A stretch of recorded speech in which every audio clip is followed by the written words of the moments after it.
There's no buying a house in Australia without a lot of paperwork, but there's one really important document that proves your ownership, and that's called the Certificate of Title. The New South Wales Land Titles system is extraordinarily complex, and it's always been in public hands. The state government right now is in the process of selling off the registry, the Land and Property Information Unit. It passed the legislation to do so through both houses in September. The registry is being auctioned off, and potential buyers include banks, investment firms and infrastructure companies, groups which some experts say may have a potential conflict of interest and which may not even be based in Australia. So what's at stake?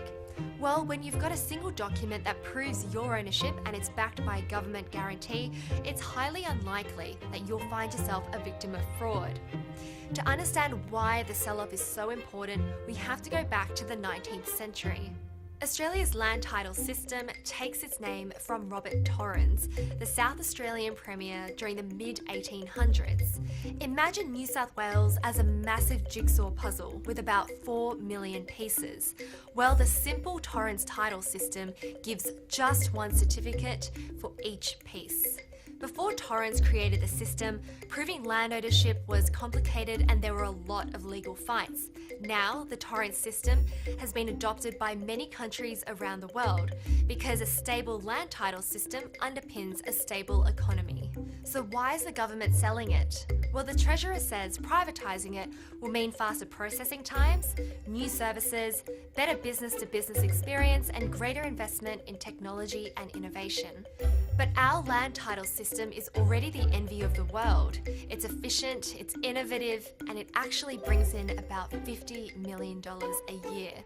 The government wants to get about $1 billion from it and spend it on building sports stadiums. But there's been no independent analysis. There really hasn't been any finer details released to the public about the sale. There are many things that can go wrong with land titles, but which don't, and that's because of our robust system. There was this one case in 2014 where a Canberra woman had her identity stolen and her house secretly sold off by international scammers.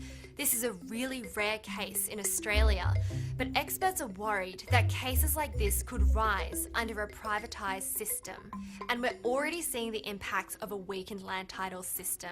An administrative error between July and October in 2016 saw more than 200 families unknowingly buy properties in the path of a future freeway. That's right after the government let go of 70 people and split the Land and Property Information Agency into 5. Experts say under a privatised system, there'll be a need for title insurance, which is seen everywhere in the United States. So what costs now about $4 could cost closer to $1,000 in insurance premiums. Experts say privatisation could create a market for an insurance product that right now isn't needed. In Australia, the number of property transfers each year continues to rise. So there's a need for a reliable and robust titling system that's only going to grow.